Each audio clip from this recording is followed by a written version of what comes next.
Jakarta. SMA Nusantara telah dihebohkan dengan berita hilangnya Milly Wijaya, siswa berprestasi yang selalu menduduki peringkat tertinggi seantero sekolah selama 2 hari. Keributan di sekolah yang identik dengan siswa-siswi berprestasinya itu semakin menjadi-jadi setelah kabar hilangnya Milly itu naik statusnya menjadi berita duka. Milly Wijaya dinyatakan telah meninggal dunia saat ditemukan oleh polisi di dekat Sungai Harapan yang letaknya cukup jauh dari sekolah. Kevin Anggada, putra sepupu Milly, bersama Anthony, ayah Milly, dan kepolisian setempat berhasil menemukan gadis malang itu pada pukul 9 malam setelah melakukan pencarian selama belasan jam sebelumnya.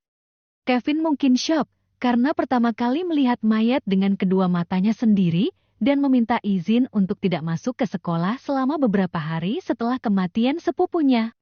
Hari ini, cowok paling populer di SMA Nusantara itu akhirnya menunjukkan batang hidungnya. Ia pergi ke sekolah dan menghebohkan siswa-siswi di SMA Nusantara karena kemunculannya. Kevin pun berjalan melewati gerbang tanpa ekspresi apapun, berusaha menghindari tatapan penasaran dan bisik-bisik siswa lain di sekitarnya yang ingin tahu tentang alasan di balik kematian Milly. Ada rumor yang mengatakan bahwa Milly bunuh diri karena dirisak oleh senior di hari sebelumnya. Namun rumor tetaplah rumor, belum terbukti kebenarannya. Kevin kemudian sampai di depan kelasnya. 11 IPA 1, kelas terfavorit di SMA Nusantara. Matanya menatap papan panjang bertuliskan nama kelas yang menempel di pintu dengan ragu, sembari menghela napas panjang sebelum akhirnya memasuki ruangan.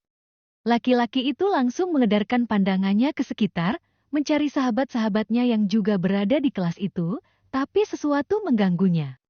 Ia pun segera masuk dan mengabaikan tatapan penasaran dari siswa lain untuk segera duduk di sebelah Cassandra, gadis populer di sekolah sekaligus salah satu sahabat Kevin. Cass, gadis yang sedang asyik membaca novel dengan kedua telinga yang ditutup headset itu pun menyadari kehadiran seseorang di sebelahnya dan menoleh. Kevin? Cassandra buru-buru melepaskan headset dan mematikan musik dari ponselnya. Lo sekolah hari ini? Kevin tersenyum dan mengangguk. Tapi, kenapa lo sendirian? Yang lain mana? Cassandra menarik napas dan mengangkat kedua bahunya. Everything's changed, Kev, katanya sedih. Cowok itu mengerutkan kedua alis tebalnya karena tak mengerti. Maksudnya? Kita ngobrol di taman aja ya pas istirahat. Kevin dan Cassandra pun duduk bersama pada sebuah kursi kayu di sudut taman sekolah.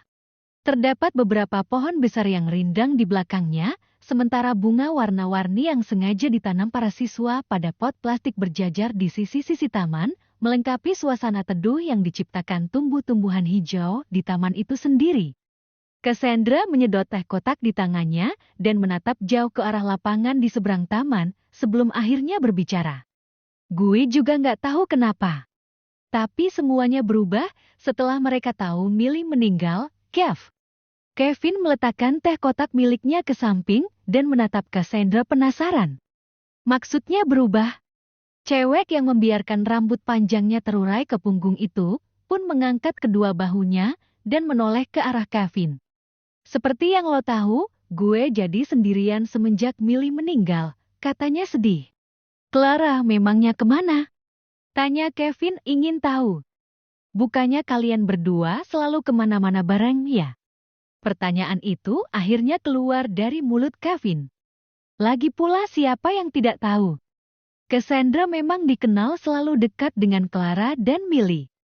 Mereka pergi ke toilet bersama, makan di meja yang sama, bahkan punya jadwal menginap setiap akhir pekannya. Aneh rasanya jika melihat Cassandra sendirian sekarang. Clara tiba-tiba jadi dekat sama Ganesha dan menjauh gitu. Cassandra mengalihkan pandangannya ke lapangan lagi. Menatap siswa-siswa yang tengah bermain basket di sana dengan pandangan sendu. Setiap kali ditanya, dia selalu menghindar. Mungkin dia udah nggak mau temenan sama gue. Ganesha, kok bisa? Kalian bukannya musuhan sama Ganesha? Cecar Kevin tak puas. Ini benar-benar nggak masuk akal. Kesatu don't know, Kev. Kesatu really don't know, kata Cassandra yang kembali menyedot minumannya tersebut. Lala berubah, so with Arga and Dimas. Selain Clara, Cassandra dan Kevin bersahabat dengan Arga Aditya Bhat, Bonya sekolah dan Barata Dimasi, kutu buku yang kemana-mana selalu baca komik. Mereka berenam dikenal sebagai siswa terpopuler di SMA Nusantara karena visual yang cantik dan tampan. Namun siapa sangka salah satu dari mereka akhirnya meninggal dan yang lainnya telah berubah.